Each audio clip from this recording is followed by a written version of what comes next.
Bonjour à tous et à toutes. On est ravis aujourd'hui d'organiser ce webinaire pour vous présenter les résultats de l'étude d'impact qu'on a menée sur ACT, donc une étude assez récente, quali et quanti, sur ACT pas à pas. Donc on a 1 heure et demie aujourd'hui pour un beau programme. Donc on va d'ailleurs commencer très rapidement. Euh, Avant de commencer, quelques petites informations qui peuvent être assez importantes. Donc, le webinaire est enregistré. Vous disposerez après le webinaire justement d'un mail récapitulatif contenant replay, présentation, mais aussi étude d'impact. Donc, ce mail arrivera le 17 novembre. Donc, ne soyez pas surpris si vous ne recevez rien entre-temps. D'un point de vue plus pratico-pratique, donc vous n'avez pas accès ni à vos caméras ni à vos micros. Donc si vous souhaitez réagir, vous pouvez le faire dans l'onglet Conversation que vous trouvez dans le ruban de la partie supérieure de la fenêtre Teams, où vous pouvez également poser vos questions via l'onglet Q&R. Alors parfois il ne s'affiche pas chez tout le monde. Dans ces cas-là, vous pouvez utiliser l'onglet Conversation. On répondra aux questions le plus vite possible, euh, soit par réponse écrite ou alors à l'oral lorsque la session la phase de questions-réponses arrivera. Très rapidement, le programme du webinaire du jour, donc il sera divisé en deux grandes parties, donc la présentation de l'étude d'impact qu'on a menée et ensuite deux témoignages d'acteurs engagés dans Acte Pas à Pas, que je remercie dès à présent, qui pourront donc témoigner de leur expérience, de la démarche et puis de l'impact que Acte a eu du coup sur leur structure. Donc sans plus tarder, je vous propose de commencer. Donc on aura 4 intervenants aujourd'hui. Arnaud Marek, directeur général d'ADEME Acte Solutions, la filiale de l'ADEME.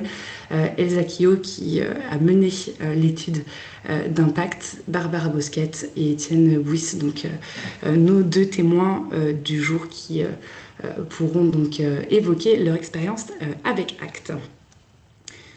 On commence, Arnaud, je te laisse la main si ça te convient pour le petit mot d'introduction. Avec plaisir. Hop, je vais prendre la main sur la Oui, je te présentation. donne tout ça. Voilà. Je vais être assez rapide. Merci à toutes et à tous d'être présents pour cet événement. Quelques éléments de contexte sur le pourquoi de cette étude. Pour rappel, on fête cette année les 10 ans de l'initiative ACT. Je vois dans les noms des participantes, des participants que vous êtes un certain nombre à avoir participé à la journée des 10 ans qu'on avait organisée en septembre. 10 ans d'une initiative qui avait pour objectif, à la suite de l'accord de Paris lors de la COP 21, de pouvoir outiller le monde économique sur la capacité à évaluer au départ la robustesse des plans de transition en posant un constat, c'est que définir une trajectoire de réduction de ces émissions ne présume pas la qualité des moyens mis à disposition de ces ambitions. Et ACT avait réellement pour objectif de combler cette lacune et de pouvoir aider les entreprises à construire un plan de transition robuste ou évaluer la robustesse de ce plan de transition.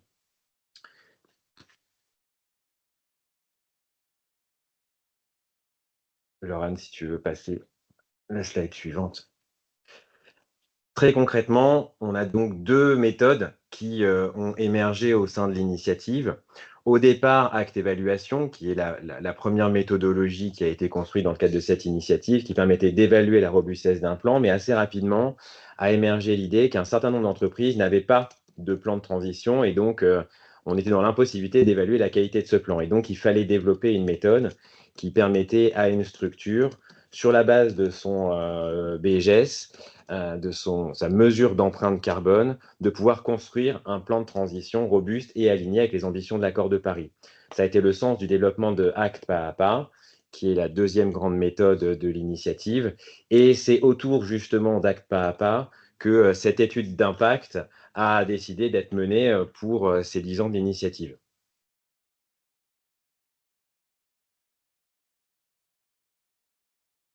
Alors très concrètement, quelle était l'ambition de cette étude? Elle était de poser très concrètement la question à une centaine d'entreprises qui avaient achevé la démarche acte pas à pas, la question de quels étaient les impacts, quels étaient les éléments concrets, positifs ou pas, qui ont émergé suite à l'accompagnement ACT mené avec un des cabinets de conseil formés et licenciés à la méthode. Donc, on a mené cette enquête via la junior entreprise de l'ESSEC par téléphone pour prendre le temps réellement d'approfondir les échanges avec les entreprises.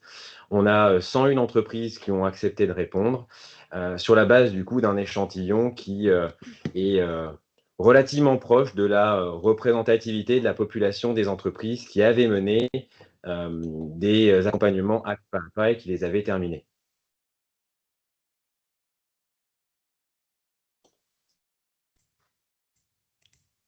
Merci. Pardon, on passe les slides un petit peu vite. Merci Arnaud pour cette première partie d'introduction. On va pouvoir passer à la partie importante aussi du webinaire qui est la présentation des résultats de l'étude d'impact. Et je laisse Elsa du coup prendre la main. Est-ce que ça fonctionne pour toi, Elsa? Oui. Ok, parfait. Bon, bah, à ton tour. Hop, pardon. Alors, excusez-moi, un petit délai. Là, les slides. Désolée, Laurent, si tu peux revenir un peu en arrière. Alors, je touche à rien, mais pardon, voilà, c'est bon. On va s'y Ok. retrouver. Parfait. Donc, effectivement, je vais présenter d'abord les résultats assez généraux de cette étude. Donc, pardon. Voilà, donc on a d'abord voulu s'interroger sur les raisons pour lesquelles les entreprises se sont engagées dans une démarche ACT pas à pas. Donc on leur a demandé d'identifier les 3 raisons principales qui ont déclenché leur engagement. Et ce qu'on voit, c'est que la première raison, avec 79% des entreprises qui ont répondu, c'est la conviction écologique, donc la volonté vraiment de réduire leur impact environnemental. En deuxième position, on a le fait de gagner en maturité sur les sujets climat et de structurer les actions qui étaient déjà menées, avec 47% de réponses. En troisième position, on a le fait de répondre à des obligations réglementaires. Donc, ce qu'on voit, c'est que c'est principalement des motivations internes, une volonté de structuration interne qui motive les entreprises à s'engager plutôt que des contraintes externes, puisque les demandes des clients ou des fournisseurs sont parmi les raisons qui sont moins courantes, avec 20 et 12% respectivement. Et on peut noter aussi les opérations collectives qui sont en 4e position comme vecteur de diffusion de la démarche. Donc voilà, ça montre que c'est principalement des motivations internes qui amènent les entreprises à s'engager.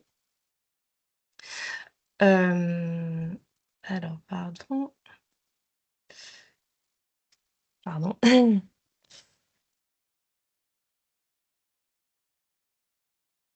Est-ce qu'on peut revenir en arrière? Je suis désolée. Ouais, merci. Donc ensuite, au niveau de la satisfaction globale par rapport à la démarche, on voit que 77% des entreprises interrogées donnent une note supérieure ou égale à 7 à l'impact global d'ACT pas à pas. Donc, on a globalement une satisfaction qui est assez forte de la part des entreprises.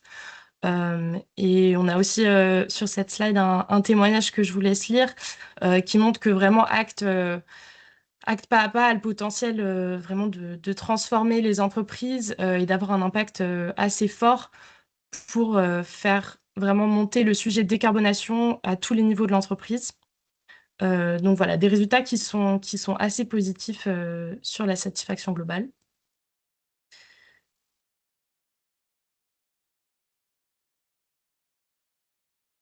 Ensuite, donc sur les retours sur investissement de la démarche pour les entreprises, on a également des résultats très positifs avec 87% des entreprises interrogées qui considèrent que leur investissement dans ACT pas à pas a été rentable à aujourd'hui. Donc avec 58% oui et 29% partiellement. Et au niveau du détail des retours sur leur investissement, on voit que c'est principalement à aujourd'hui des retours qualitatifs avec 54% des entreprises qui voient déjà ces retours qualitatifs et 21% qui pensent qu'ils sont à venir dans les 5 ans. Et les retours financiers restent plutôt marginaux pour le moment, avec seulement 2% d'entreprises qui les voient déjà et 23% qui pensent qu'ils sont à venir dans les 5 ans. Donc c'est assez cohérent avec d'autres études qui ont été faites, notamment par BPI en 2023, sur les retombées économiques des plans de transition, qui montrent que finalement, sur le court terme, on va avoir principalement des retours qualitatifs, puisque ici, il y a un certain nombre d'entreprises interrogées qui ont fini la démarche depuis 1 an. Donc, c'est vrai que c'est assez compliqué à aujourd'hui pour elles d'évaluer les retours financiers, mais que ces retours vont plutôt arriver dans les 5 ans à venir. Donc ensuite, je vais présenter quelques impacts plus précis de la démarche sur les entreprises. Donc on s'est intéressé à différents aspects qui ont pu être impactés par la démarche Hack Pas à Pas.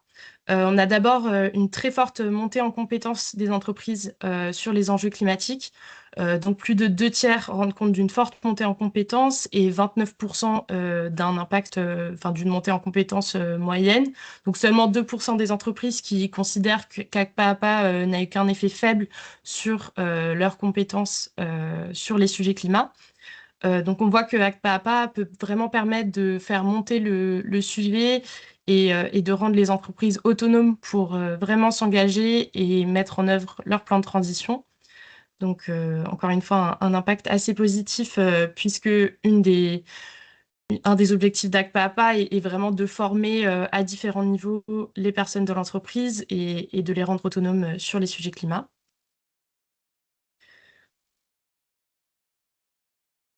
Ensuite, on a un retour qui a été beaucoup partagé, notamment dans les entretiens qualitatifs, qui a été que les entreprises appréciaient vraiment le fait d'avoir pu structurer leur plan de transition sur le long terme.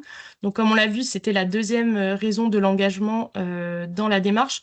Et c'est une promesse qui est vraiment tenue, puisque les entreprises rapportent qu'elles considèrent qu'elles ont beaucoup plus de clarté et de structure. Elles savent vraiment où elles vont dans leur démarche climat.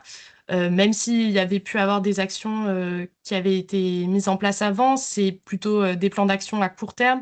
Et là, la démarche permet vraiment de se projeter sur le long terme et d'avoir une vision à 2050 de son entreprise et notamment dans un monde bas carbone, de repenser son modèle d'affaires et d'anticiper les investissements qui seront à faire. Euh, donc voilà, c'est vraiment quelque chose que les entreprises apprécient dans la démarche Hack Pas à Pas. On a également des impacts assez positifs sur les sujets de ressources humaines, puisque Hack Pas à Pas est une démarche qui vise à engager toutes les directions, tous les métiers de l'entreprise pour construire un plan de transition qui permette vraiment de toucher à tous ces sujets. Donc, on voit vraiment des retours assez positifs des entreprises qui disent notamment sur le département RSE euh, qu'elles ont pu vraiment créer des liens avec d'autres départements et que ces sujets ne soient plus traités uniquement par les personnes s'occupant de la RSE. Et puis également une implication de la direction qui est vraiment un facteur de réussite de la démarche.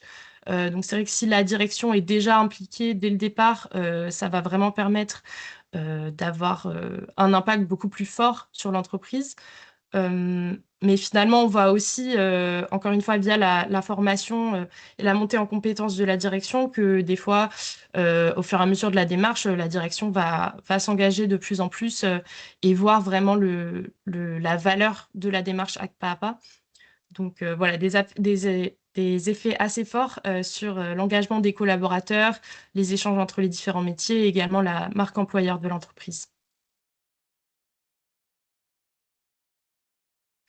Ensuite, un impact qui nous a assez surpris et qu'on trouve très très positif, c'est que 70% des entreprises interrogées déclarent que les engagements qu'elles ont pris au cours de la démarche se répercutent déjà dans leur offre.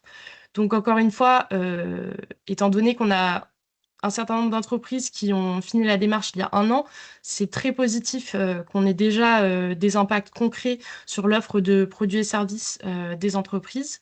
Donc, au niveau des impacts précis, on va avoir en majorité plus de transparence par rapport à l'impact carbone des produits et services. Un ajout d'une alternative bas carbone pour 23% des entreprises et une transformation plus globale de l'ensemble de l'offre pour 14% des entreprises.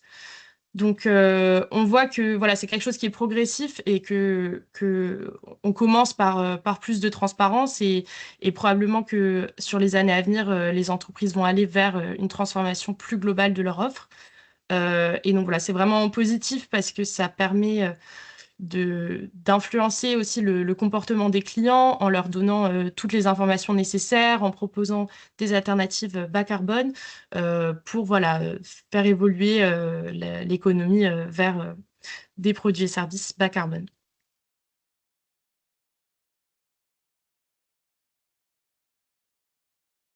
Ensuite, au niveau des opportunités commerciales et financières, donc encore une fois, c'est quelque chose qui reste à mesurer sur le temps long. Mais on voit déjà que près d'une entreprise sur deux a déjà constaté un fort impact de la démarche sur un des thèmes suivants.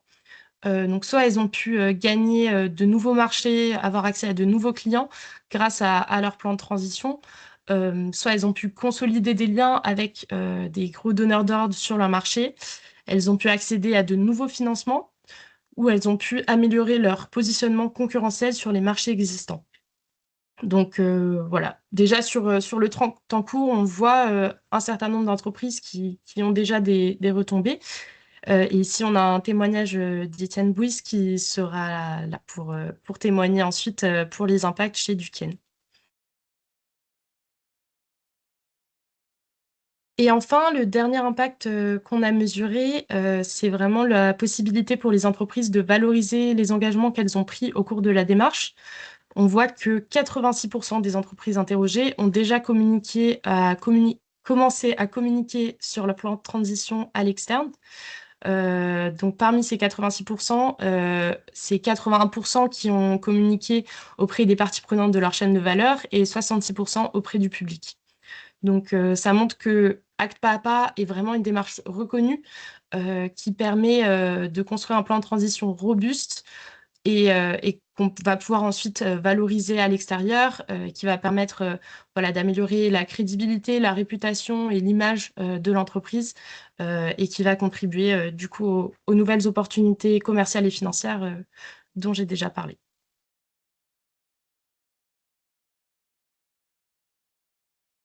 Donc pour conclure les suites de cette étude, le rapport officiel avec les résultats qui ont été présentés va apparaître sur notre site internet cette semaine. Ensuite, il y a également eu des retours qualitatifs qui ont été faits par rapport à la méthodologie. Donc, on est en train de traiter ces retours des entreprises et on va les prendre en compte dans la V2 de la méthodologie Acte Pas à Pas pour vraiment encourager les bonnes pratiques et réduire les obstacles qui ont pu être rencontrés par les entreprises. Et enfin, c'est un exercice qui a vocation à être reproduit et amélioré à l'avenir quand les entreprises auront plus de recul pour évaluer les résultats, notamment sur le sujet de l'évolution des émissions de gaz à effet de serre, puisqu'il y a seulement un très petit nombre d'entreprises qui ont pu nous donner toutes les données nécessaires. Donc voilà, c'est quelque chose qui reste à évoluer, à être évalué à l'avenir. Parfait. Merci beaucoup, Elsa, pour la présentation des résultats de l'étude d'impact. Je vois déjà qu'il y a quelques questions dans le chat, mais qui ont peut-être déjà trouvé réponse, notamment si tu sais quel est l'âge moyen du déploiement de la méthode ACT chez les entreprises qui ont été sondées. Si tu as une idée à apporter, sinon on pourra, nous, après le webinaire, peut-être rapporter d'autres précisions. L'âge moyen, je ne suis pas sûre que je l'ai, mais en tout cas, c'est vrai que c'est les premières entreprises qui ont commencé à déployer la méthodologie ACT, c'était en 2020. Il y en a peut-être quelques-unes en 2019, mais je crois que c'est vraiment en 2020. Et c'était un nombre assez réduit d'entreprises. Et puis, comme la démarche prend en général 1 an minimum à être mise en œuvre, c'est vrai que les entreprises qui ont fini le plus tôt, c'était en 2021. Donc, on a maximum 4 ans, 4 ans de recul. Et puis, la majorité, je pense, du fait que la démarche soit plus récente des entreprises, je pense que c'est plutôt des entreprises qui ont fini il y a 1 an ou 2 ans. Donc c'est vrai que voilà, on voit que c'est vraiment quelque chose qui gagnerait à être reproduit quand on aura 5 ans ou plus de recul chez la plupart des entreprises. Mais les résultats restent quand même très engageants, très positifs, même pour les entreprises qui ont fini assez récemment. Très bien, merci beaucoup.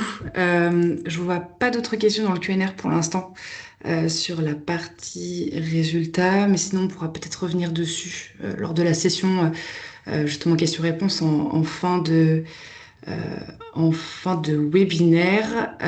Donc on va pouvoir passer à la partie témoignage en démarrant par celui de Barbara. Je vous laisse la main, Barbara, si cela vous convient. Est-ce que vous voulez récupérer la main sur le PowerPoint? J'ai l'impression que ça crée des petits dysfonctionnements, mais dites-moi ce que vous préférez faire. Bonjour tout le monde.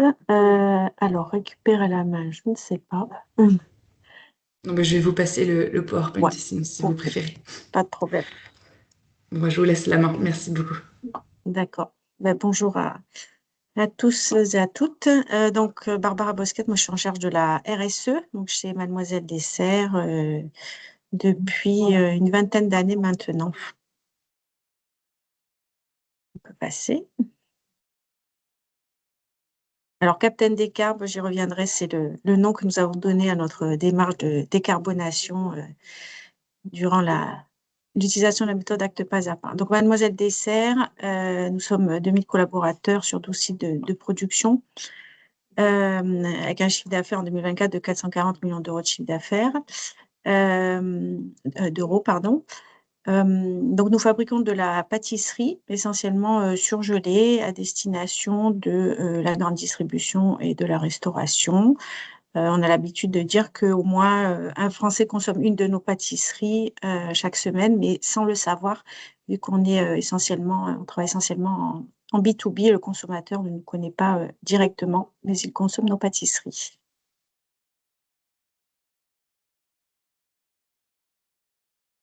Donc, nos certifications, donc nous sommes certifiés Bicorp depuis 2022, nous sommes membres du Global Compact, on a le scoring EcoVadis également, nous avons des sites certifiés CEDEX, on est société à mission depuis 1 an et demi.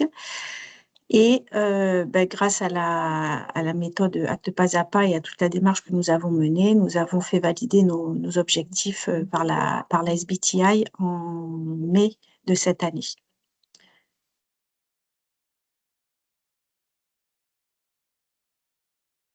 Alors, nos engagements, chez Mademoiselle Dessert, on fait nos bilans carbone en fait depuis 2019. Donc, bien sûr, au fur et à mesure des années, on les a améliorés, hein, notamment en termes de méthodologie. Et puis, donc avoir les bilans carbone, on s'est dit c'est bien, mais qu'est-ce qu'on en fait? Donc, qu'est-ce qu'on en fait? Tout seul, on a pensé que c'était difficile d'avancer. Donc, on s'est dit, en fait, on va s'engager. Et donc, on a eu connaissance de la méthode acte pas à pas. Et donc, on s'est engagé dans cette méthode. Également, grâce à l'accélérateur décarbonation qui était proposé, qui est toujours par la BPI avec l'ADEME. Donc, on a commencé fin 2022 et c'était un programme qui s'est échelonné sur 2 années. Donc, on va dire, terminé le programme fin 2024 et aujourd'hui, je vais en parler de façon plus précise ensuite, on travaille avec ces outils au quotidien. Donc, SBTi, j'en ai parlé, on a pu s'engager effectivement grâce à tout ce parcours et tout ce qu'on avait fait au préalable. Bon, je vais pas rentrer dans le détail de la méthode, hein, je pense que c'est pas vraiment le sujet, mais effectivement, ça nous a permis dès le départ de faire des entretiens, des diagnostics également de maturité. On a utilisé tous les outils, hein, des risques opportunités de la méthode euh, lors d'ateliers en fait de travail, plusieurs ateliers durant l'année. Voilà.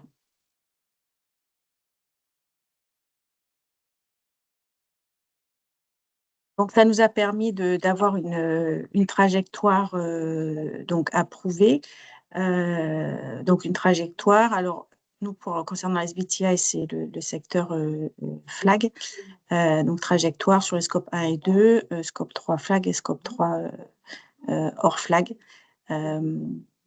Et donc, cette trajectoire aujourd'hui, c'est vrai qu'elle nous permet de savoir où on va et puis de communiquer aussi bien en interne qu'en externe et puis surtout de suivre, de la suivre par rapport au plan d'action que l'on mène. Et comme on fait nos bilans carbone chaque année, on voit qu'en 2024, par exemple, par rapport à notre année de référence 2022, on avait bien progressé pour gager cette trajectoire.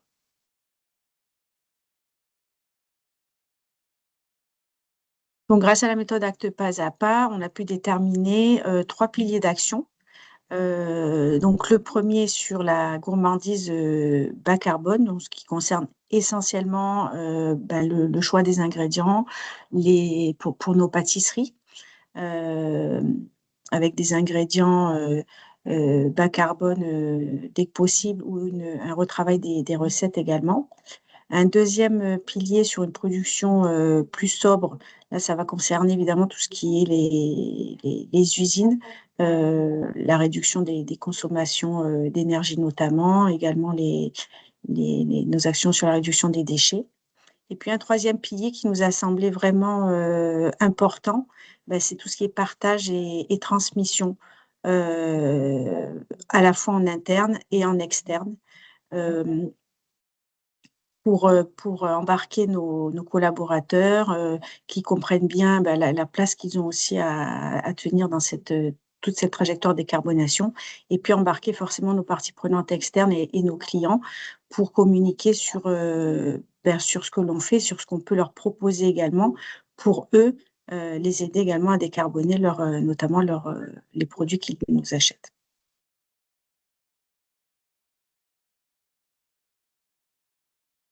Alors, là j'ai mis en fait la gouvernance du projet, qui est une gouvernance qui, donc, depuis 2 ans et demi maintenant, a évolué forcément comme les entreprises évoluent, mais la structure reste la même. Et donc, ce qui est très important, en fait, effectivement, on en a parlé, c'est le positionnement en fait de la direction générale et l'engagement.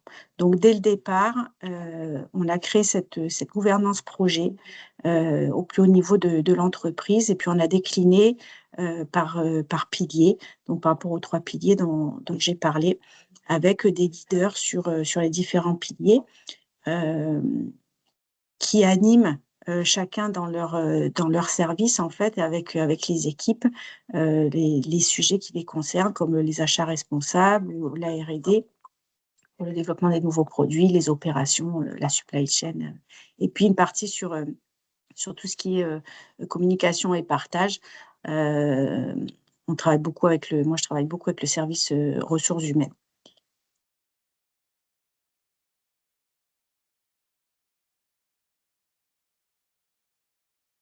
Donc, la démarche nous a permis également d'avoir une roadmap. Donc, on a des engagements publics aujourd'hui par rapport à une baseline de 2022, donc de réduction à 2030. Et donc, on suit nos progrès réguliers, et puis on ajuste par rapport à la trajectoire pour voir si effectivement on sera au rendez-vous. Alors, forcément, par rapport à toutes les actions qu'on met en place aujourd'hui, comme le gap est très important et que les objectifs SBTI sont ambitieux, on peut voir qu'effectivement, il reste un gap à combler pour l'instant, qui n'est pas forcément encore adressé par des actions concrètes. Mais on sait qu'au fur et à mesure, déjà, les facteurs d'émission sont réduits de par le travail de tous les fournisseurs ou en fonction des énergies aussi qu'on va utiliser. Voilà, mais en tout cas, aujourd'hui, on a cette roadmap et on peut vraiment mesurer nos progrès, éventuellement les écarts à combler.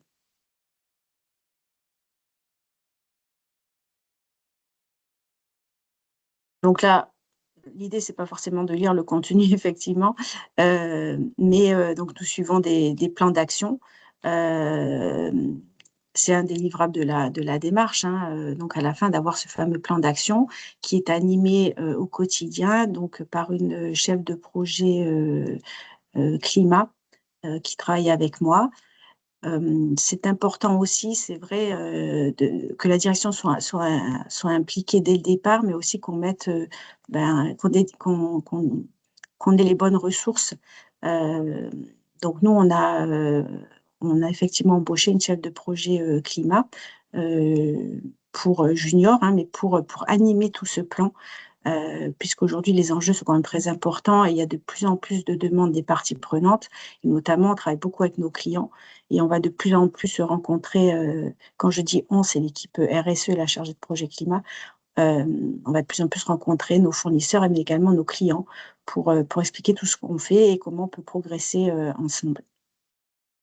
Et par rapport à ces plans d'action, donc en interne, comme je disais, effectivement, on travaille sur des actions vraiment concrètes en essayant de quantifier, c'est pas toujours facile, mais en essayant de quantifier chaque action et telle action, de combien de tonnes d'équivalent CO2 elle va nous permettre de réduire les impacts.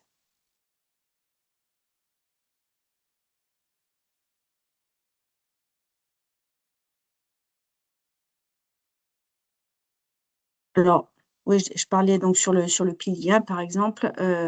Donc, on a un objectif de réduire les émissions de gaz à effet de serre donc de nos ingrédients, des matières premières. Donc, soit par rapport au sourcing existant et en travaillant avec nos fournisseurs pour comprendre et voir avec eux comment ils peuvent réduire l'impact, par exemple, de la farine, en achetant de la farine issue d'agriculture régénérative.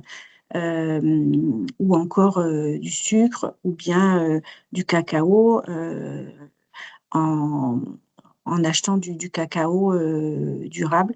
Nous, on est engagé à 100% de chocolat issu du Rainforest Alliance à partir de janvier 2026, sachant que obtenir les impacts aujourd'hui des ingrédients, ce n'est pas toujours facile.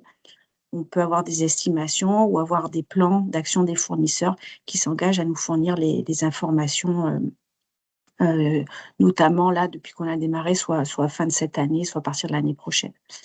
Le temps qu'ils mettent en place les outils et que les méthodes les bonnes pratiques commencent à apporter leurs fruits. Et puis, on peut aussi reformuler les recettes, effectivement, en remplaçant certains ingrédients. Peut-être on a des formules aujourd'hui où on réduit un petit peu la part du beurre dans certaines pâtisseries en faveur de matières grasses d'origine végétale, sans dégrader la qualité des produits.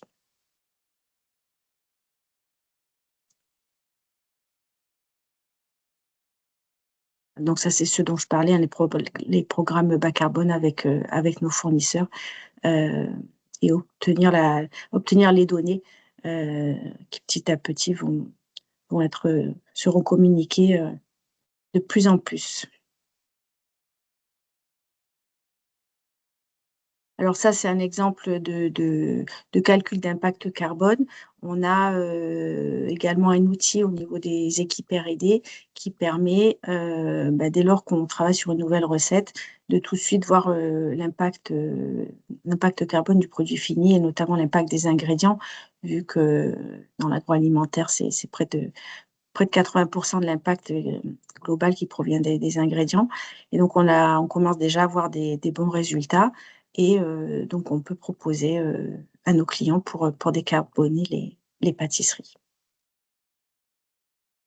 Et les équipes R&D ont été formées par le pôle éco-conception également, pour faire des analyses de cycle de vie. Voilà, dans les plans d'action, donc là, c'était aussi un exemple on a pas mal d'objectifs sur le gaz et l'électricité. Donc, tout ce qui va être réduction des consommations d'énergie, investir dans des énergies renouvelables également. Et j'ai mis un exemple avec l'outil Descartes Fast Track qui nous permet en fait d'avoir des sous-compteurs aussi dans les usines et dès lors que l'on mesure de façon précise, de fait, on réduit déjà, alors en moyenne, c'est dès lors que vous mettez à mesurer, de fait, on contrôle mieux, donc on réduit de 2%. Et puis ensuite, ça permet d'avoir des actions ciblées sur les consommations des lignes de fabrication.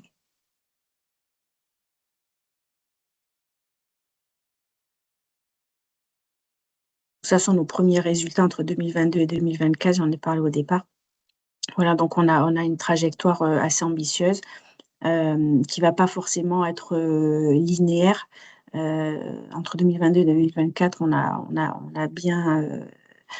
bien baissé nos émissions. À voir sur le bilan 2025 comment on progresse, mais voilà, c'est des actions sur tout ce qui va être consommation d'énergie. Nous, on utilise le froid pour la surgélation et on a aussi des émissions de fluides frigorigènes. Donc, on travaille aussi sur la réduction, voire la suppression dès que possible des fluides frigorigènes. On intervient sur les ingrédients également et puis sur tout ce qui va être les transports dans le scope 3. J'ai parlé des déchets, mais également tout ce qui est transport. On est engagé dans l'initiative Fred 21 pour réduire les émissions du transport aval et utiliser des transports alternatifs moins carbonés.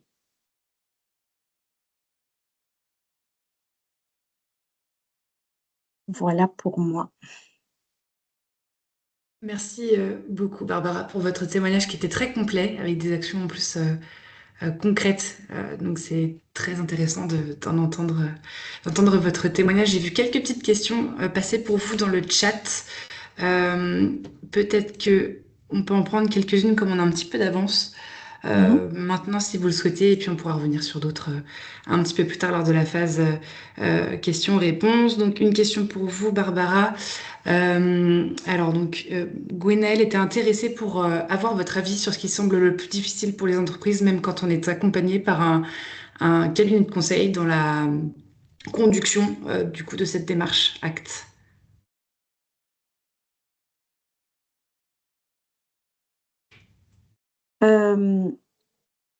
Alors, dès le départ de la démarche, je pense que alors pour la démarche, on n'a pas des difficultés très importantes dans le sens où dès le départ, on était quand même bien briefé, on nous a bien informés en disant il faut que vous ayez une équipe projet, il faut que vous ayez des ressources dédiées, alors pas 100%, hein, mais qui quand même l'intègrent dans leur emploi du temps au quotidien pendant plusieurs mois. Donc, quand vous avez l'équipe, que vous êtes présent aux différents groupes de travail et que c'est porté par la direction, déjà, ça part bien. Voilà, ensuite, il faut quelqu'un qui anime. Ça, c'est obligatoire. Il faut une personne qui relance, qui anime, qui utilise aussi les outils. Voilà, il faut prendre un peu de temps à se former aux outils. C'est un investissement. Et puis après, effectivement, continuer à animer les groupes, en fait.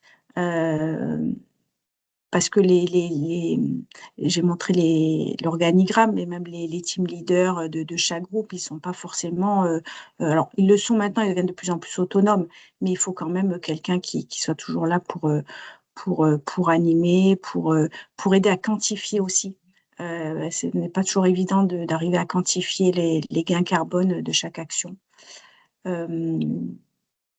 Voilà, je ne sais pas si j'ai répondu, mais... C'est très bien, merci beaucoup. Une autre petite question pour vous, et ensuite on pourra donner la parole à Étienne. Comment vous communiquez sur votre trajectoire avec avec vos clients et vos fournisseurs? Alors, de plusieurs manières. Pour les fournisseurs, on a une évaluation RSE des fournisseurs et en amont de cette demande en fait d'autres évaluations, on a un petit chapitre sur ce que Mademoiselle Dessert fait, sa charte achat responsable et ses engagements par rapport à la décarbonation. On a également fait des webinaires. On en a fait 2 avec nos fournisseurs pour expliquer ce qu'on faisait et pourquoi on avait besoin de travailler avec eux, pourquoi on avait besoin d'eux en fait pour progresser sur la réduction des impacts des ingrédients et donc forcément de nos pâtisseries. Avec les clients, déjà on a une présentation, on va dire d'entreprise qui est utilisée notamment par l'équipe commerciale et qui intègre ce qu'on fait en termes de décarbonation. Donc, on a commencé à former l'équipe commerciale et on va déployer de plus en plus cette formation dès l'année prochaine. Et puis moi, j'interviens en fait de plus en plus, comme je le disais, en rendez-vous avec notre équipe commerciale. Je vais de plus en plus rencontrer nos clients pour expliquer ce que l'on fait et expliquer que l'on peut calculer les impacts des pâtisseries et faire des simulations de réduction d'impact en fonction des ingrédients notamment que l'on pourrait utiliser. Parfait, merci beaucoup Barbara pour vos éléments de réponse. Je vous propose qu'on vienne sur votre structure et votre démarche du coup un peu plus tard après le témoignage d'Étienne. Merci beaucoup pour cette présentation qui était très claire et très complète encore une fois.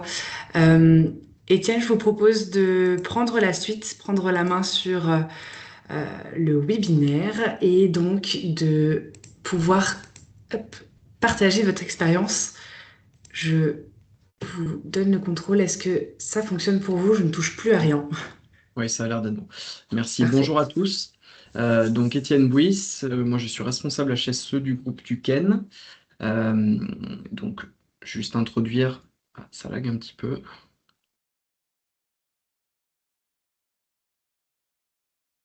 C'est un peu lent, désolé. Oui.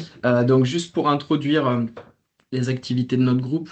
Donc, Duquesne, c'est un acteur de la supply chain aéronautique. On compte à peu près 1000 employés, 110 millions d'euros de chiffre d'affaires pour 2024, avec 7 sites de production que je vous détaillerai sur la slide suivante. Donc, la très grande majorité de notre activité est dirigée vers le marché aéronautique. Ça représente à peu près 80% de notre chiffre d'affaires. On va être fournisseur de pièces de structure pour les avions, mais également pièces d'intérieur. Donc quand je parle de pièces de structure, ça va être par exemple des cadres de fuselage, donc pour parler un peu vulgairement, le squelette de l'avion. Et puis pour les pièces d'intérieur, ça va être par exemple des sièges ou des meubles pour la business class. On a également une activité dans le nautisme, pour la course au large notamment, et également dans les sports et loisirs. Et alors le dénominateur commun de toutes ces productions, c'est le produit qu'on fabrique et qu'on travaille, c'est de la fibre de carbone. C'est de la matière composite, principalement à base de fibre de carbone, mais aussi de fibre de verre. Donc au niveau de la supply chain aéronautique, on est globalement fournisseur rang 2, des très grands donneurs d'ordre, donc par exemple Airbus et Safran. On peut être fournisseur rang 1 aussi sur certaines productions. Alors, au niveau de nos implantations, donc on a un groupe français, s'appelle Duquesne du nom de notre président fondateur. Groupe fondé il y a à peu près 45 ans aujourd'hui, initialement donc en région Rhône-Alpes, donc où se situe le siège social de l'entreprise. Et comme vous pouvez le voir, on a essaimé notre activité un peu partout dans le monde. Donc on a aujourd'hui en France 3 implantations. Duquesne Rhône-Alpes donc, Duquesne Atlantique qui est entre Nantes et Saint-Nazaire, Duquesne Pays Basque à Bayonne, Duquesne Roumanie dans l'ouest du pays et Duquesne Mexique en plein centre, région de Querétaro. Et on est en train de construire en ce moment un site au Maroc qui va ouvrir l'année prochaine. Donc, comme vous pouvez le voir sur cette slide, on a des implantations dans des régions du monde différentes, donc des cultures différentes, des sites également assez hétérogènes en termes de nombre d'employés, et donc forcément hétérogènes dans la maturité sur la thématique qui nous intéresse ce matin, qui est la décarbonation des activités. Donc, sur la suite de ma présentation, moi, je vais plutôt axer sur la mise en œuvre de la démarche ACT dans notre contexte et précisément sur la partie scope 1 et 2. Le scope 3, je ne l'aborderai pas forcément beaucoup, tout simplement parce que, étant acteur de la supply chain aéronautique, le poids de l'utilisation des produits vendus dans notre bilan d'émissions de gaz à effet de serre est énorme et écrase tout le reste. Donc si on veut se départir un peu de ça, il faut se focus sur d'autres postes et donc en particulier scope 1 et 2, c'est ce que j'ai choisi de vous présenter. Donc devant vous, finalement, le début de notre chemin. Alors nous, on est peut-être un peu moins mature que l'intervention précédente de Mademoiselle Dessert. On a commencé à faire nos BGS en 2022, aussi parce que notre groupe se construit au fur et à mesure par des acquisitions, de la croissance externe. Et donc finalement, notre scope d'évaluation et nos années de référence changent assez régulièrement. Donc on a pu se fixer assez tard sur un périmètre géographique une année de référence, qui est celle de 2024. Mais on avait commencé à travailler nos BGS un tout petit peu plus tôt aussi pour gagner un peu en robustesse sur cet exercice-là.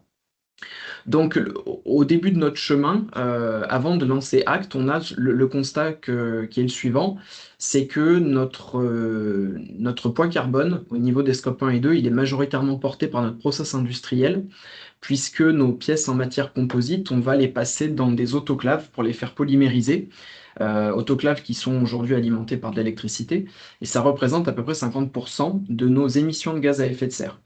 On a une part qui n'est pas négligeable aussi, qui est de 13%, qui est liée au chauffage gaz. Donc ça, c'est en émissions de gaz à effet de serre et ça ne représente que 3% de l'énergie consommée. Donc, des enjeux assez évidents qui se sont dégagés de ce premier constat, c'est abandonner les énergies fossiles, donc sortir du gaz pour le chauffage, mais aussi pour le process, parce qu'on a une petite part de gaz process. Optimiser nos cycles de cuisson en autoclave, donc les remplir au maximum, puisqu'on a des autoclaves qui sont très volumineux, très longs et très hauts, et dans lesquels on peut mettre beaucoup de petites pièces. Donc notre intérêt à nous, c'était de mettre finalement le plus de pièces possible pour optimiser au maximum ces cycles. Mais également réduire ou en tout cas optimiser tous les cycles à vide, c'est-à-dire quand on fait des étalonnages réguliers, quand on fait des contrôles réglementaires, des requalifications, etc. On va lancer des cycles, on va consommer de l'électricité pour aucune productivité, donc il y avait aussi un challenge sur cette question-là. Valoriser la chaleur fatale. Pourquoi? Parce que les autoclaves, on les chauffe à 180 degrés. Et avant de faire tout ce travail avec acte pas à pas, eh bien, quand un cycle de cuisson était terminé, on ouvrait l'autoclave, on perdait tout le potentiel de chaleur fatale qui avait été stocké à l'intérieur. Et enfin, diversifier l'approvisionnement en énergie. Et bien là, tout simplement, c'est installer des solutions de production d'électricité renouvelables, principalement photovoltaïques. Donc voilà le constat qu'on avait fait, nous, en 2023 à peu près, hein, sur nos émissions de gaz à effet de serre. Ce constat-là, il avait été fait principalement, donc, comme il est noté, sur le site de Civrieux, donc de la BU Duquesne Rhône-Alpes. Tout l'enjeu, ça a été d'abord d'essayer de faire ce travail-là sur chacun de nos sites. Comme vous l'avez vu, on a des sites où il y a une petite cinquantaine de personnes, donc la maturité pour faire ce type de travail n'était pas du tout présente. Donc il a fallu accompagner les différents directeurs de BU et les équipes sur place pour produire ce travail-là. Et une fois qu'il a été produit, se dire où est-ce qu'on veut aller et où est-ce qu'on voulait aller nous, c'était structurer notre démarche, c'est-à-dire transformer ces enjeux assez évidents qu'on avait pu noter en une trajectoire claire de décarbonation de nos activités. Qu'est-ce que j'entends par trajectoire claire? C'est de dire année par année quelle action on veut mettre en œuvre, quel est le potentiel de réduction d'émissions de GES de ces différentes actions, et surtout comment elles peuvent s'harmoniser dans un développement de notre activité qui est, par exemple, de construire des nouveaux sites, mais également, bien sûr, de développer les business actuels sur chacun des sites. Donc, comment conjuguer une évidente volonté de croissance économique avec une ambition de diminution de notre impact carbone. On avait également un deuxième levier qui s'est présenté à nous, c'est la pression de notre supply chain. puisque, sans rentrer dans les détails, il y a beaucoup d'initiatives partagées aujourd'hui dans le secteur aéronautique qui tendent évidemment à réduire l'impact de cette filière. Et les grands donneurs d'ordre, comme Airbus ou Safran, sont très exigeants sur la réduction de leur propre scope 3, dont nous faisons partie en tant que fournisseur. Donc on avait une volonté en interne de réduire nos émissions, de structurer notre stratégie, et une pression externe de la part de nos clients. Donc tout ça nous a amené par divers moyens, rencontres, consultations, à rentrer dans le programme Pacte Industrie. Alors là, je n'ai fait que reprendre la slide de Pacte, et je voudrais me concentrer surtout sur la partie de gauche, puisque c'est finalement cette philosophie qui nous a séduit et qui nous a amené à nous engager dans la démarche. Nous, ce qu'on voulait, c'était une stratégie, une feuille de route pour chacune de nos business units, et un plan de transition qui soit globalisé à l'échelle du groupe. Tout ça en ayant des objectifs qui soient vraiment prégnants. C'est-à-dire que de donner un enjeu qui est de sortir du gaz, c'est joli, mais ça ne parlait pas en termes de chiffres. Donc il a fallu chiffrer tout ça pour arriver à des objectifs qui sont pertinents. Il était également intéressant, et vital même pour nous, de modéliser des trajectoires d'investissement, ce qui a permis le déploiement de la méthodologie, c'est-à-dire de savoir tout simplement, pour réaliser ces différentes actions, quels sont les investissements associés en termes de CAPEX.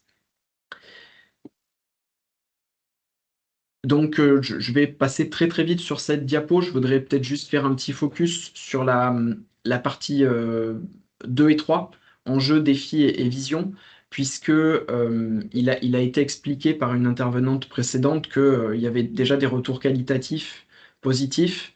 Moi, si je peux abonder sur ce point-là, un des enjeux pour moi en tant que pilote de projet, c'était vraiment de réussir à embarquer toute la direction générale d'abord du groupe, mais également chaque direction locale, chaque direction de business unit. Donc ça, c'était un véritable enjeu. Et en fait, on s'est aperçu assez rapidement qu'en mettant en œuvre la méthodologie ACT, qui est vraiment pour le coup très progressive et qui a permis de réunir tout le monde autour d'ateliers, de réflexions, de questions partagées, finalement, on a pu se rendre compte que tout le monde était aligné sur la volonté commune d'aller vers la formalisation de cette stratégie de décarbonation. Ce qui nous amène à la partie vision, puisque nous, on est dans un modèle économique qui peut être un peu décrié par certaines pans de la société. Donc, c'est de se dire justement comment est-ce qu'on fait face à l'évolution du marché aéro à un horizon 2050. Donc avec un exercice de type SWOT qui nous a permis de nous projeter et d'anticiper justement pas mal de menaces potentielles sur la survie de notre activité et comment justement, par le biais de la décarbonation, venir contrecarrer, à tout le moins anticiper ces menaces. Donc pour ça, je passe les choses qui ont déjà été dites.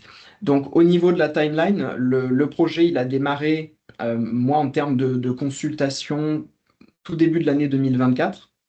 Et donc on a fait le choix dans le groupe Duquesne de s'engager avec le cabinet Urbanomy, qui est une filiale d'EDF. Et donc le travail a réellement commencé en avril 2024. Donc d'abord avec l'étape 1, l'évaluation initiale de la maturité. Là, ça a été surtout la reprise de nos différents BGES, avec un contrôle par tiers de la validité et du bon respect de la méthodologie pour obtenir ces résultats. Tout ce qui est atelier de travail autour de la vision et de la stratégie ont été faits plutôt dans le deuxième trimestre de 2024. Et tout ça a été alimenté à peu près dans le même temps. Alors là, on est obligé de représenter une frise un peu plus chronologique, mais finalement, tout s'est fait à peu près en même temps. Des études de terrain qui ont été faites sur chacune des business units, les plus petites comme les plus grandes. Et là, on a fait appel à un autre levier du programme Pacte Industrie, à côté de Acte Pas à Pas, qui était donc l'étude d'opportunité d'évolution de mix énergétique. On a fait sur le plus gros site français, qu'on a fait également sur le site roumain. Ça complété par des études de l'offre commerciale d'EDF. Ça nous a permis de constituer un plan d'action qui est spécifique à chacun des sites. Donc, l'intérêt pour moi en tant que pilote de projet, ça a été de pouvoir délivrer à chacun de nos sites un plan qui est à la hauteur de ses capacités. Sans vouloir me répéter, l'objectif, c'est de décarboner les activités, mais évidemment ne contrecarrant pas les ambitions de développement économique. Donc ça a été toute la difficulté de cette étape-là, de construire des plans d'action qui soient cohérents avec ces deux visions-là. Et enfin, on a pu donc concaténer tout ça dans une trajectoire globale de décarbonation des activités du groupe Duquesne. Les facteurs clés de succès dans tout ce déroulé, ça a été l'implication forte et permanente des directeurs de BU. Alors, forte et permanente à chaque sollicitation. Évidemment, le plus gros du travail en termes de charge, ça a été plutôt de mon côté. Mais c'est vrai que chaque direction a été sollicitée assez régulièrement pour travailler sur les différents ateliers, pour valider les différentes actions qui ont été inventoriées, valider en termes d'investissement, de volonté d'investissement. Et également sur la partie scope 3. Donc là, juste un mot rapide sur le scope 3, on a évidemment un plan d'action qui est assez robuste sur cette partie-là. Là, on est plutôt sur des changements des changements d'habitude à tout le moins, voire des changements carrément dans la stratégie d'entreprise et dans le business model. Donc ce sont des choses qui ont fait l'objet évidemment aussi d'une implication forte de la direction générale et de sa validation. Donc les résultats de tout ça et les suites, donc déjà pour focus un peu sur les scopes 1 et 2, ça nous a permis d'avoir une vision claire sur nos potentiels de réduction, donc avec un gros potentiel, donc ça comme on se l'imaginait, mais ça nous a permis de mettre un chiffre dessus, un gros potentiel sur la récupération de chaleur, alors que ce soit sur donc nos process de cuisson, les autoclaves dont j'ai déjà parlé, mais également sur nos cabines de peinture, sur la compression d'air, quelque chose d'un peu plus classique. Un gros potentiel aussi sur le changement de vecteur énergétique, donc le passage du gaz à l'électricité. Donc sur aujourd'hui, le seul équipement dans le process qui consomme du gaz, qui sont les cabines de peinture. Alors ça a beaucoup de sens en France, puisqu'évidemment le facteur d'émission du gaz est bien supérieur à celui de l'électricité. C'est là où la démarche a été pertinente également pour nous, c'est qu'elle nous a permis d'exprimer qu'un changement de vecteur énergétique, ce n'était pas forcément pertinent partout. Je prends l'exemple de notre site roumain. L'électricité roumaine est très carbonée et aujourd'hui, passer du gaz à l'élec sur le site roumain ne fait pas sens. En termes d'émissions de carbone, on ne gagne rien. En termes financiers, on est plutôt perdant. Et puis en termes de coûts liés au changement de technologie, aujourd'hui, on n'aurait pas de retour sur investissement. Donc ça nous a permis aussi peut-être de casser certaines idées reçues vis-à-vis des différentes sources d'énergie. Un autre potentiel important, donc, c'est l'installation de production d'électricité renouvelable sur site, donc notamment avec du photovoltaïque. Et puis il reste un petit pourcent qui est lié à la sobriété, au suivi de performance. Alors pourquoi? Tout simplement parce que les outils de pilotage et de suivi de nos consommations, on les a installés depuis un bon moment déjà sur chacune de nos BU. Et donc le potentiel qui reste sur ce poste-là est assez faible. Tous les quick wins ont déjà été récupérés. Donc pour traduire ça donc, sous forme de trajectoire, alors on y voit plutôt pas mal finalement, j'avais un peu peur. On a nous fait l'effort de traduire notre trajectoire de décarbonation selon deux référentiels, bilan carbone et GHG protocole. Alors GHG protocole, pourquoi? Parce que ça reste le standard de notre filière pour le reporting. Donc on a choisi de reporter dans cette méthodologie-là.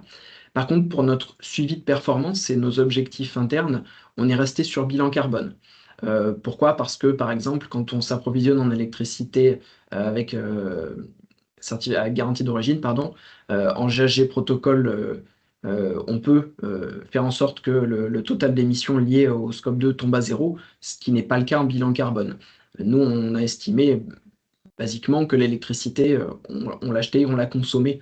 Donc il est important d'aller travailler sur l'efficience au niveau de la consommation de l'électricité, pas uniquement un biais de méthodologie qui nous permette de tomber à zéro. Donc ce travail-là de définition de trajectoire et finalement de potentiel de réduction de nos émissions, ça nous a permis de fixer ce qu'on voulait dès le début, donc l'objectif de décarbonation des activités de notre groupe. Donc on a fixé pour les scopes 1 et 2 à moins 20% en valeur absolue évidemment, à horizon 2030. Alors ça correspond peu ou prou à ce que vous voyez en haut à gauche de la slide. On a une scénarisation selon 3 types de scénarios: scénario économique, intermédiaire ou environnement.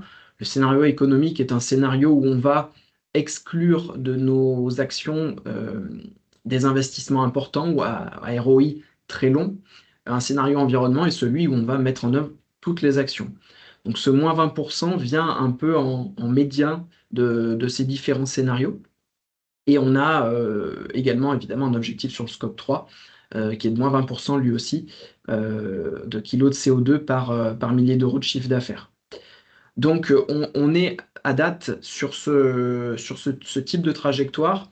Tout l'enjeu pour nous dans la suite de notre suivi va être de se dire que ces trajectoires, il va falloir qu'on soit en capacité de les questionner, voire de les retoucher en fonction de la croissance de nos activités. Je prends l'exemple de notre site marocain qui est en construction. On a une projection sur les émissions marocaines, projection qui pourrait peut-être tomber complètement à côté de la plaque une fois que le site sera vraiment sorti de terre. Donc, tout ça va nous obliger à être assez plastique finalement sur ce déroulé de trajectoire. Et donc nos grands projets, donc ça va être sortie du gaz, une attention particulière sur l'évolution des facteurs d'émission de nos sites étrangers, roumains, j'en ai déjà parlé, mexicains également, puisque un exemple simple, le Mexique aujourd'hui se développe énormément en termes d'activité économique, et donc c'est un pays qui a une demande très très importante et en très forte croissance sur la fourniture d'énergie. Et aujourd'hui, le Mexique ne sait répondre à cette augmentation de demande qu'en augmentant ses productions à base d'énergie très carbonée.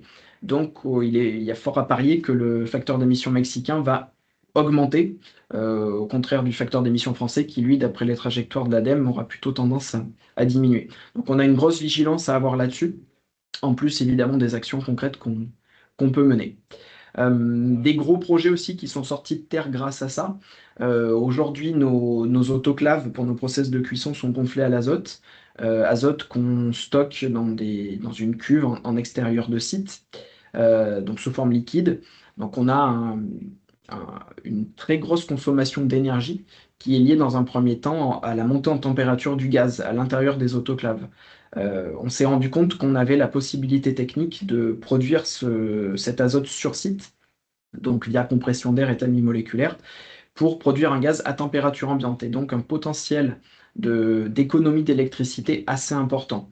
Donc ce type de réflexion et de validation d'études techniques n'aurait pas été possible sans tout le travail qu'on a mené via ACT, puisque le potentiel restait assez nébuleux avant de mener toutes ces études-là.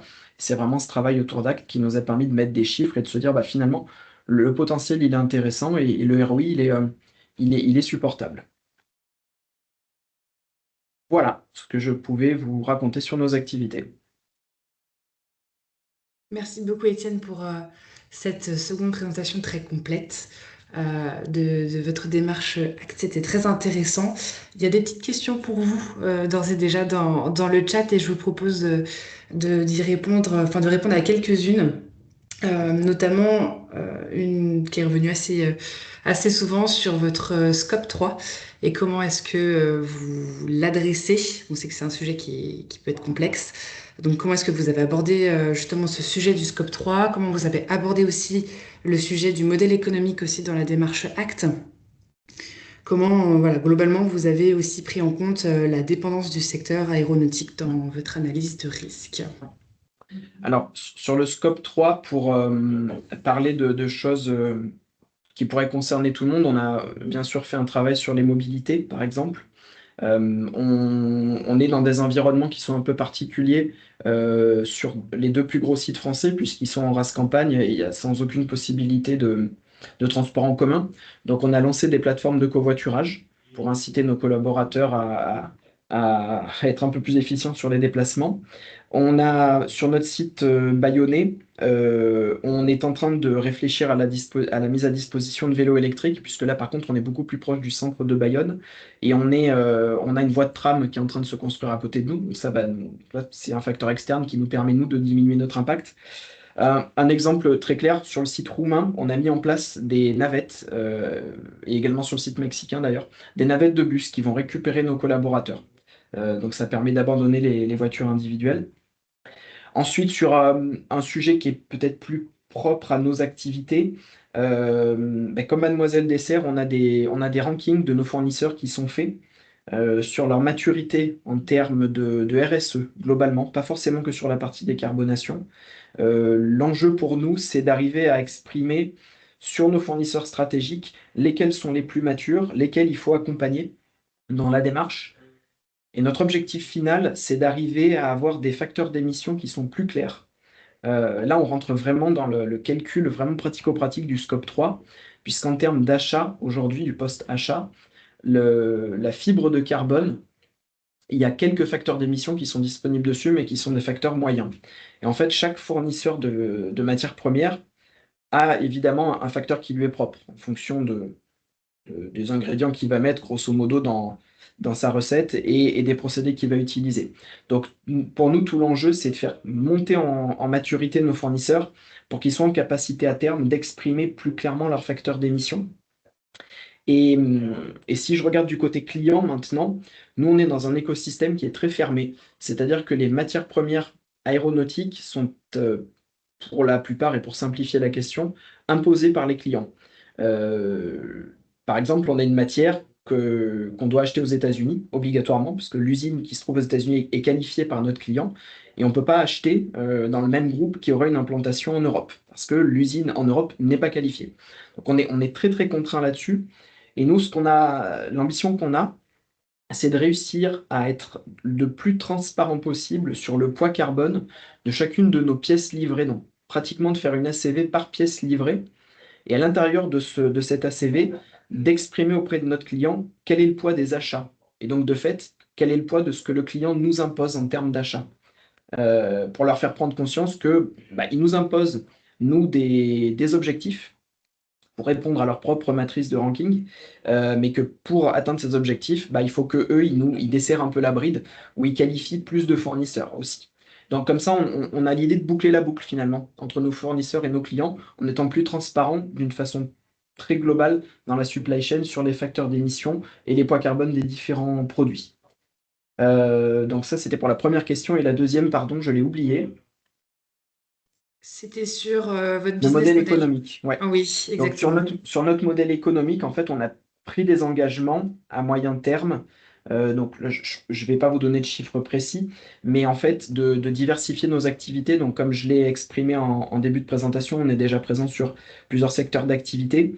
Il y a des secteurs d'activité moins émissifs dans notre portefeuille.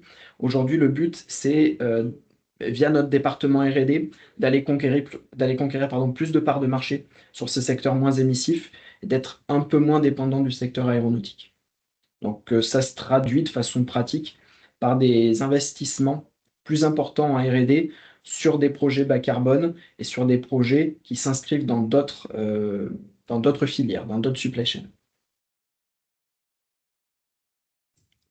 Parfait, merci beaucoup pour les éléments de réponse. Il y a encore d'autres questions, mais on va s'en laisser quelques-unes pour la partie Q&A juste après, si ça vous convient. Je propose juste qu'on conclue très rapidement sur l'étude d'impact et donc après on pourra se laisser du temps pour pouvoir justement répondre aux questions puisqu'il y en a à la fois pour Mademoiselle Dessert, mais aussi pour du KM Group et aussi des questions qui peuvent vous concerner tous les deux. Donc si vous voulez en attendant jeter un œil aux questions, c'est dans l'onglet conversation ou Q&A. Donc je reprends la main sur le PowerPoint, tout fonctionne bien. Merci encore Étienne pour votre témoignage, merci Barbara aussi pour le vôtre, c'était très intéressant, c'est très inspirant pour les entreprises donc, qui veulent se lancer, puisque Acte ça peut faire un petit peu peur parfois. Donc pour conclure, je laisse la main à Arnaud. Normalement tout fonctionne. Est-ce que tout est bon pour toi Arnaud ?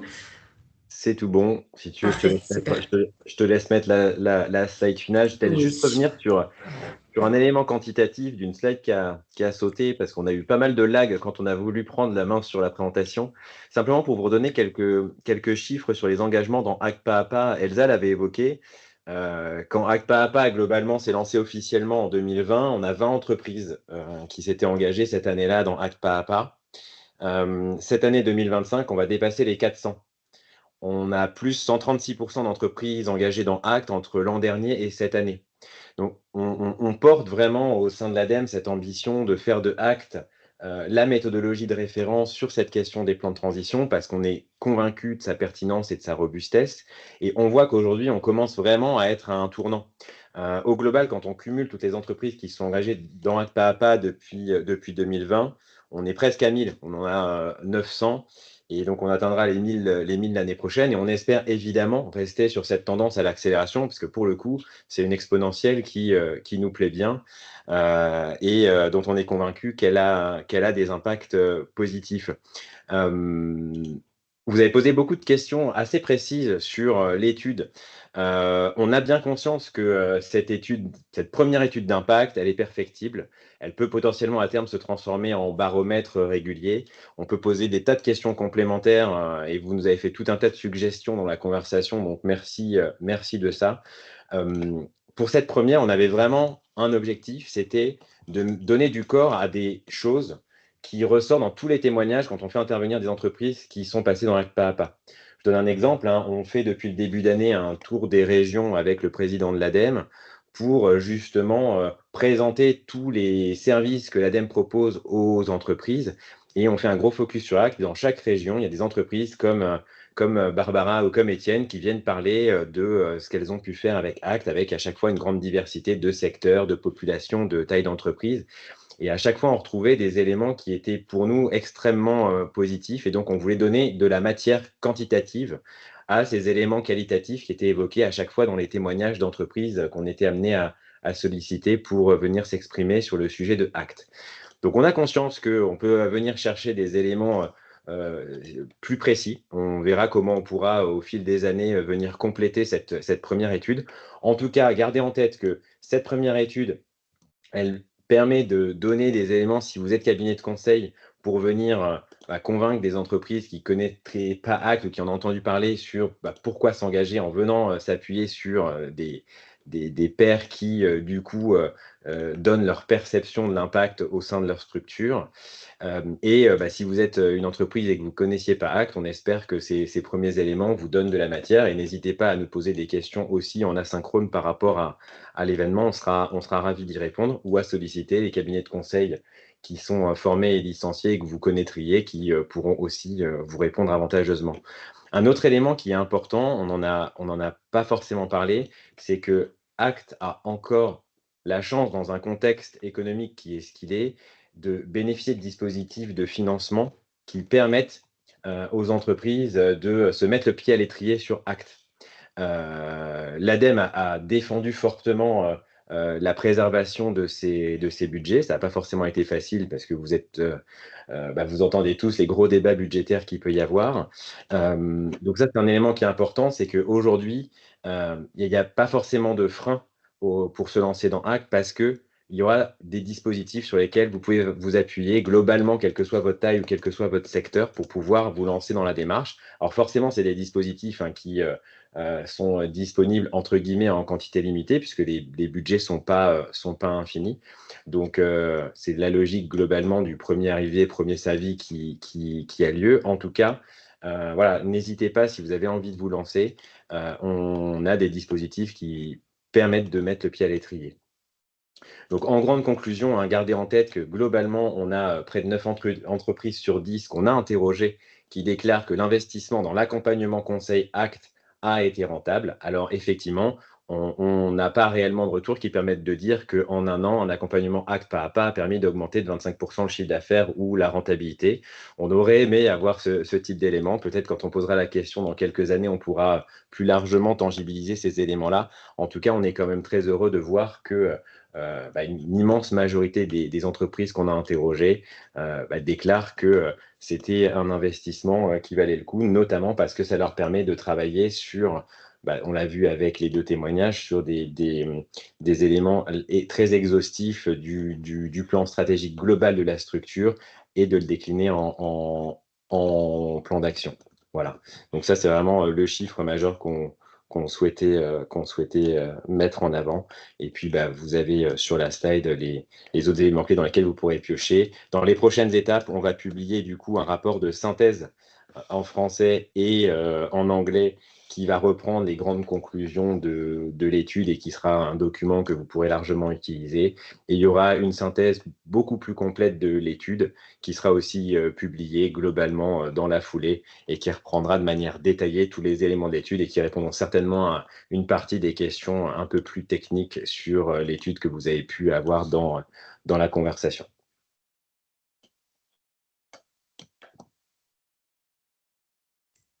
Merci Arnaud pour cette conclusion très complète. Je vous propose qu'on puisse profiter du dernier quart d'heure pour répondre à vos questions, celles que vous avez posées donc, dans le chat et dans l'onglet Q&A. J'ai rapidement lu les différentes questions, mais c'est possible que certaines passent un petit peu à la trappe. Donc dans ces cas-là, n'hésitez pas à les reposer au fil de l'eau, parce qu'il y en a eu beaucoup. Des questions donc, qui concernent à la fois le témoignage de Barbara, celui d'Étienne, mais qui peuvent aussi très bien convenir pour vos deux témoignages. Je vous propose donc de vous en poser quelques-unes, notamment Barbara, il y avait une question pour vous sur SBTI. Je vous la lis. Donc bonjour et merci pour ce partage d'expérience. On dit parfois que SBTI donne le cap et que ACT donne le chemin. C'est une très belle métaphore. Si j'ai bien compris, vous le présentez, vous, dans l'autre sens. ACT vous a permis de faire valider vos objectifs SBTI. Pouvez-vous, s'il vous plaît, expliquer davantage la complémentarité SBTI-ACT selon vous? Oui, alors, effectivement, en fait, nous, on n'a pas souhaité s'engager publiquement, on va dire, hein, et faire notre trajectoire SBTI avant de savoir quelles actions on allait mettre en place pour atteindre ces objectifs. C'est vrai que les objectifs SBTI flag, ils sont très précis, mais on préférait d'abord mettre en place toute cette gouvernance, les plans d'action, avoir des chiffrages concrets de cette trajectoire avant de soumettre SBTI. Donc, on a été plus à l'aise à soumettre SBTI avec tout ce travail qui a été fait au préalable. Et effectivement, dans notre trajectoire, au départ, sur les scopes 1 et 2, on était à moins 42% par rapport à toutes les actions qu'on avait sur les scopes 1 et 2, qu'on prévoyait. Avec le référentiel flag, en fait, on a dû revoir nos ambitions à la hausse puisque SBTI attendait moins 52. Donc, on a ajusté et on a ajusté effectivement cette trajectoire par rapport au scope 1 et 2, donc il devient plus ambitieux et donc avec encore davantage d'efforts, on va dire, à faire sur cette partie-là. Voilà, je ne sais pas si j'ai répondu. Eh bien, on verra si besoin de compléments. N'hésitez pas en tout cas à le demander dans le chat. Merci Barbara. Une question qui peut être intéressante pour vous deux, Barbara et Étienne, c'est combien de temps collectif avez-vous réussi à réaliser avec votre direction et ou les équipes projet dans le cadre de votre accompagnement acte pas à pas? Alors, de mémoire, sur les 2 ans, on a dû avoir 5 ou 6 ateliers de 3 heures environ, plus, alors, de façon annuelle, et d'ailleurs on l'a fait il y a quelques semaines, on fait un copil mensuel pour voir où est-ce qu'on en est globalement par rapport aux objectifs et à la trajectoire qu'on a fixée. Et là, on implique aussi donc la gouvernance, la direction. Voilà, c'est à peu près, oui, 6 sessions de 3 heures à chaque fois, plus évidemment des rendez-vous quand même plus informels, on va dire, ou des réunions d'une demi-heure, d'1 heure pour asseoir certaines actions. De notre côté, 3 ateliers de 4 heures avec l'ensemble de la direction, donc direction générale et direction de business unit, complété par une formation de tout le CODIR, donc avec des fonctions additionnelles, des RH, DAF, 4 heures également. Et puis, comme pour Barbara, des points plus informels d'avancement, de validation.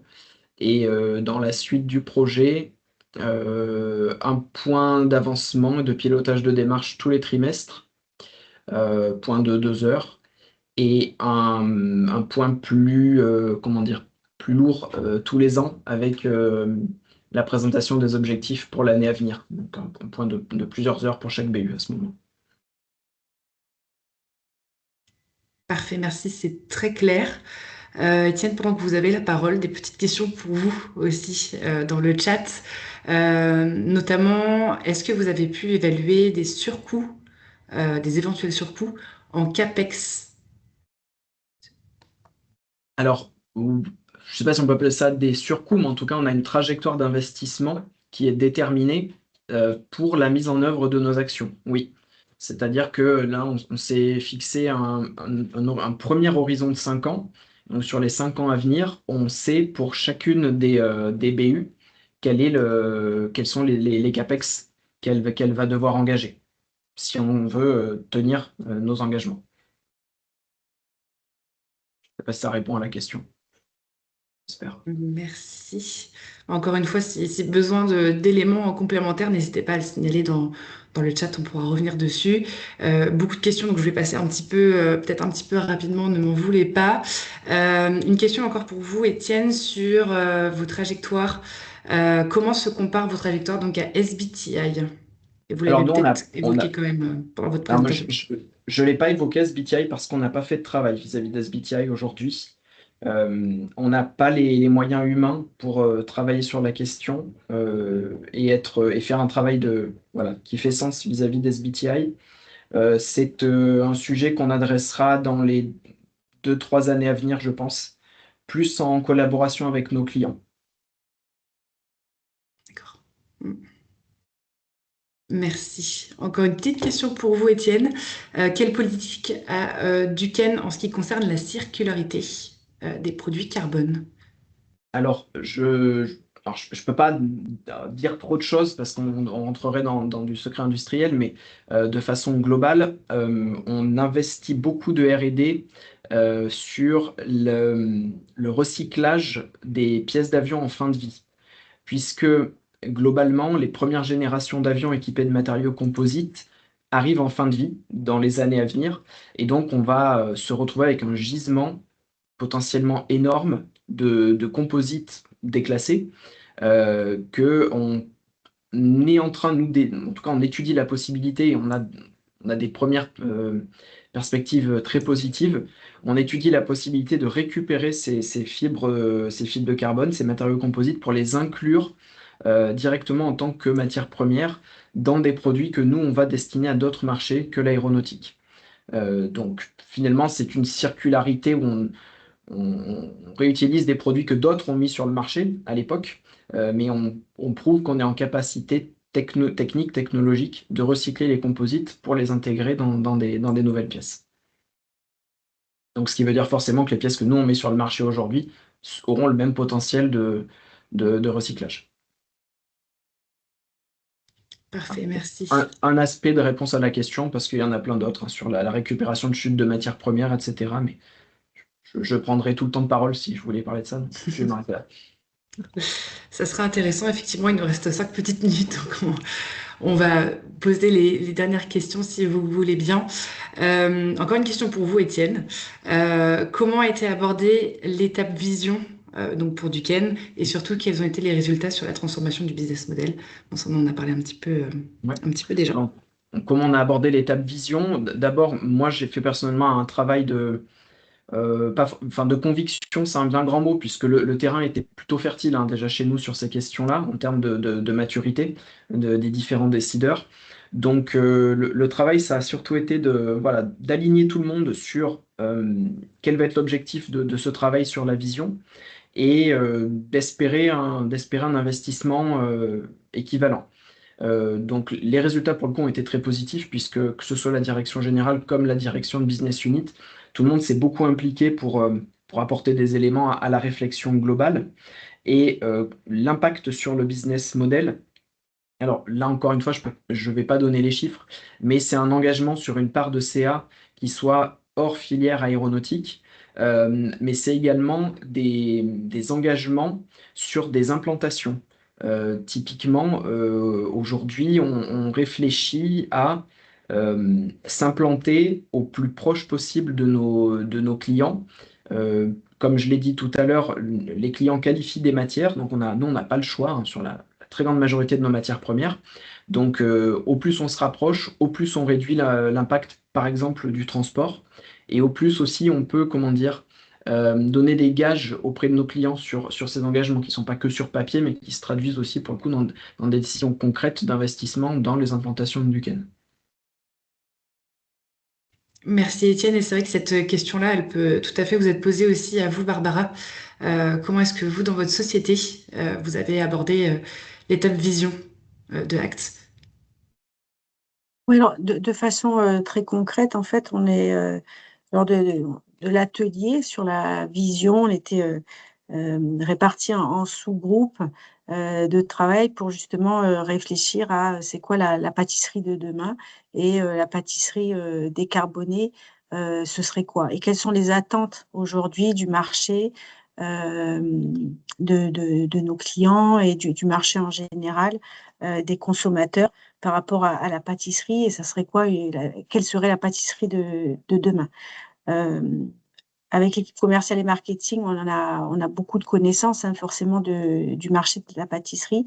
Donc, on a brainstormé sur tout ça en se disant, donc la vision qu'on a, qui est publique hein, sur notre site internet, qu'une pâtisserie décarbonée, c'est une pâtisserie euh, qui, euh, qui, euh, qui utilisent des matières premières, forcément c'est le premier impact moins carboné, donc ça va être tout le pilier numéro 1, notamment de la démarche.